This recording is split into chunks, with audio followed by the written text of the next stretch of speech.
Hi, it's Stephanie Himango, and this is sort of a special detail within the door of the Another Door Opens podcast.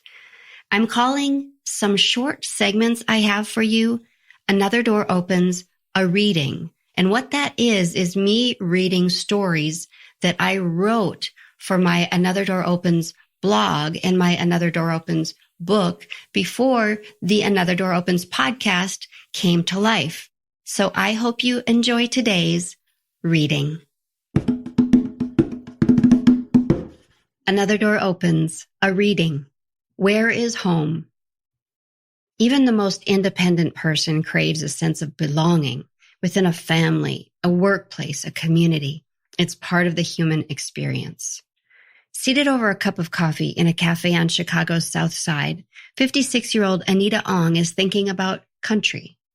I was born in the Philippines, she says. My parents were from China. So, I am in between.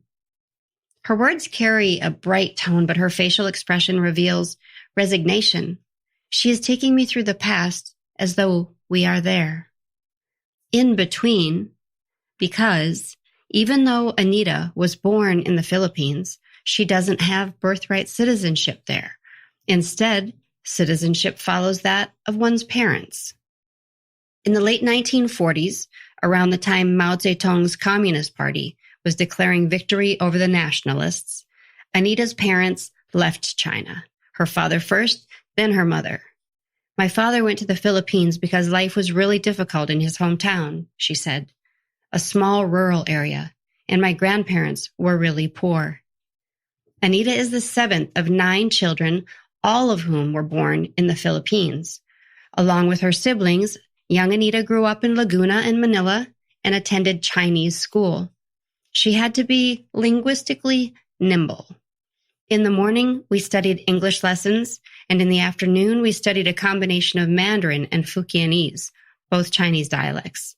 At home, we spoke Tagalog, the official language of the Philippines, and a little Fukienese, she said. To say she was a girl without a country is not far off. I try to think of the long-term implications of this arrangement. How does one travel without a passport from your home country? How does one answer the question of nationality? What of the question of voting someday? School of Life.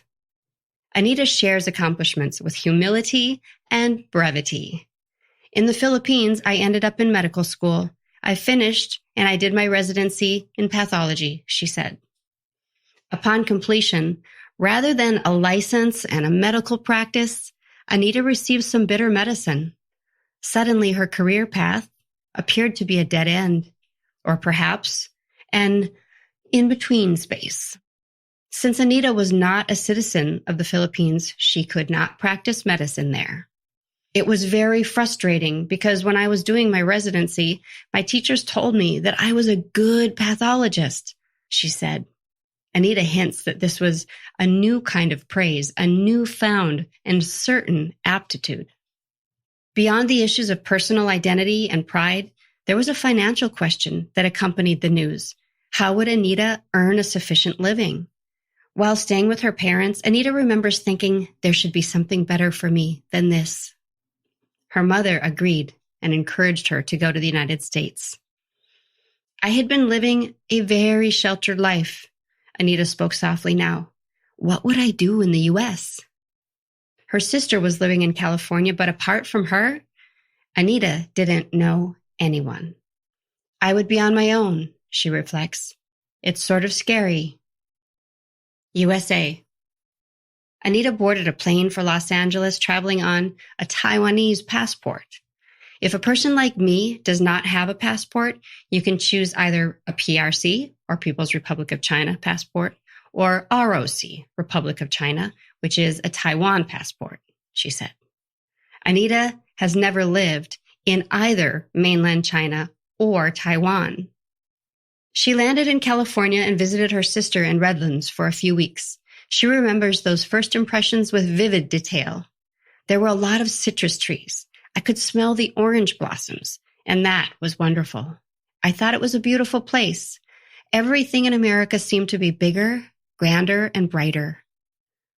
Weeks later, she made her way to the Midwest, specifically the University of Illinois in Chicago. There she would repeat her residency in pathology and add 2 subspecialties. I realized I can survive, she said. Despite cold urban commutes through dark Chicago winters, Anita felt at home, both in Chicago and in her area of medicine. I like details. I obsess with details, she laughs. Pathology has a lot of details. And in pathology, there is less patient contact, which also suits Anita. I like dealing with people sometimes, but sometimes I get shy, and sometimes it's a little overwhelming. Generally, we are in the background, she says, of herself and her fellow pathologists. Intermingled with mention of microscopes and objective lenses, Anita says, we have specimens. They don't have faces. So in a way, it's easier. Anita wanted to do this kind of work for many years to come. She wanted to practice medicine in the United States. Her superiors wanted that too. Working visa, green card, employment, home, sort of. July 3rd, 2013. Will it sound bad to say I wanted to be a citizen of a country? Anita asks me. I wanted to be a citizen. Life has been good to me here. Anita was working at the hospital when a woman called from a government office.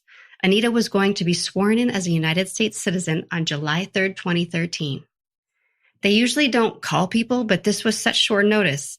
Anita is speaking faster. She left a message on my cell phone and on my home, and it was like listening to the good news twice. She's laughing now. Actually, I listened to it a number of times. On July 3rd, Anita went to work, then left for the ceremony at around lunchtime. I was so excited, so restless. In an ordinary room set up with rows of chairs, Anita estimated there were about 60 people from about 30 countries. They recited the Pledge of Allegiance. Mayor Rahm Emanuel spoke. Then there's this portion of the program where they call a country. People from that country are to stand, she said. And I was thinking, should I stand up for the Philippines? Should I stand up for China? Should I stand up for Taiwan? I should stand up for Taiwan. But then, would they have a slot for Taiwan? They did, she smiles. So I stood up for Taiwan. As soon as Anita's ceremony was complete and she was a U.S. citizen, she left the room and encountered a man distributing voting forms.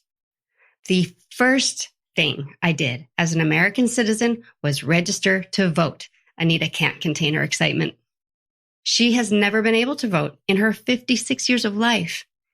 I can have an experience of voting. It makes me feel like I'm doing something meaningful. It's a privilege. Then she looks at me deviously. Do you want to know what my second thing was? Yes. I went to McDonald's. My second act as an American citizen was to eat a burger. She laughs. I didn't get fries, though. I was feeling guilty. She went back to work that day as a U.S. citizen. I was showing off my certificate, and some of my friends called me. I was so happy, really. I was very happy. And now when I think of it, I can't help but smile. A friend asked Anita what she wanted to do to celebrate. Nothing much. She doesn't like crowds. They talked playfully about eating hot dogs and burgers, watching the fireworks, and buying red, white, and blue carnations. July 4th, 2013. Instead, they decided to get together for a low-key movie-watching afternoon at Anita's friend's apartment. He said he needed to stop by the laundry room, she says. So we went down this corridor, and suddenly there are these people saying, "Surprise!" They were cheering. I was just so surprised and speechless for, I don't know, a few minutes. I was just standing there and laughing. I felt like I wanted to cry and laugh. It was such a heartwarming gesture. It was such a happy... Her voice trails off and she wipes her eyes. There are so many people who care for me. Anita received symbolic gifts from her friends that day. A flag brooch, a necklace with a heart-shaped locket bearing red and blue stones, a shawl that is an American flag. She also received a copy of the Constitution of the United States. One guest made copies of the Declaration of Independence and distributed them so everybody could read a portion of the document and discuss, says Anita. I read the first paragraph of the Declaration of Independence. When, in the course of human events, it becomes necessary. And that is today's reading. Have a beautiful day. I'll see you next time. Love you. Bye.